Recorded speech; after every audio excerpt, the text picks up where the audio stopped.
waiting for another course. Got to make some charcloth. Okay, charcloth is just like charcoal. Basically, we're sucking all the moisture out of the wood or out of the cloth itself, and then it becomes very brittle. Okay, it's burnt to the point of combustion, so it hasn't burst into flames, but it's taken all the oxygen out and becomes very, very brittle, and it will take the smallest spark, okay, from a flint and steel, old style flint and steel, or your fire steel. Then we can put it into a tinder bundle, blow into flames. Okay, so all you need is something 100% cotton. Okay, old pair of jeans, old dishcloths, anything that's 100% cotton will work perfectly well. Make sure you take any labels off or anything like that. Okay, so what I've done is I've rolled. You can do it all sorts of ways. So we can take our knife, we can very gently just take a little cut in and we can just rip it apart. Okay, we could then cut up into sections if we really wanted to, or just roll it, okay, like I've done with this one, into little rolls. So we'll roll it into like a long sausage roll, and then we cut it off in sections, okay, and keep it round. Then what we want to do is some sort of tin. Okay, I got an old biscuit tin. Pop a hole in the top, in the lid. Okay, you can use old boot polish tins, old Altoids tin, anything that's just going to take all the, that's going to be airtight basically. Okay, with a little hole in the top. Okay, so I've got our tin, and then what I'm going to do is I'm going to place my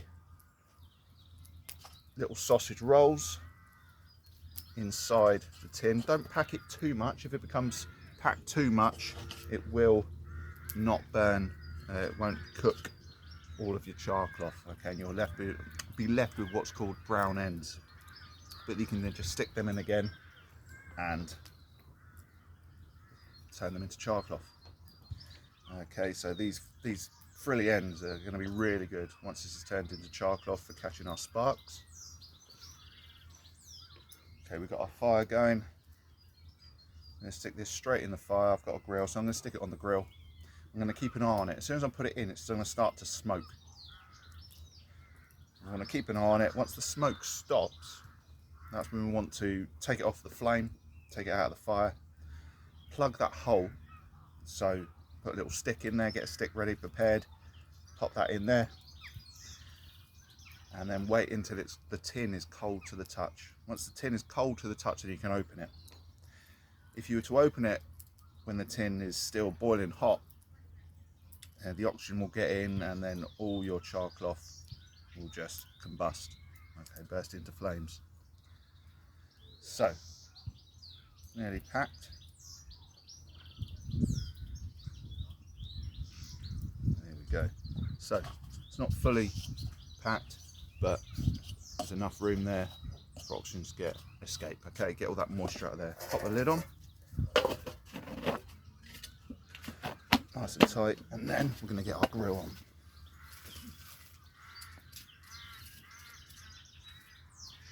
Straight on top. There we go. We're going to stoke that fire up a little bit more,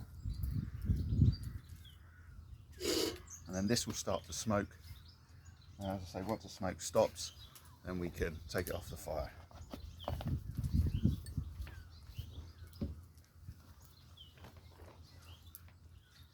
Let's do this.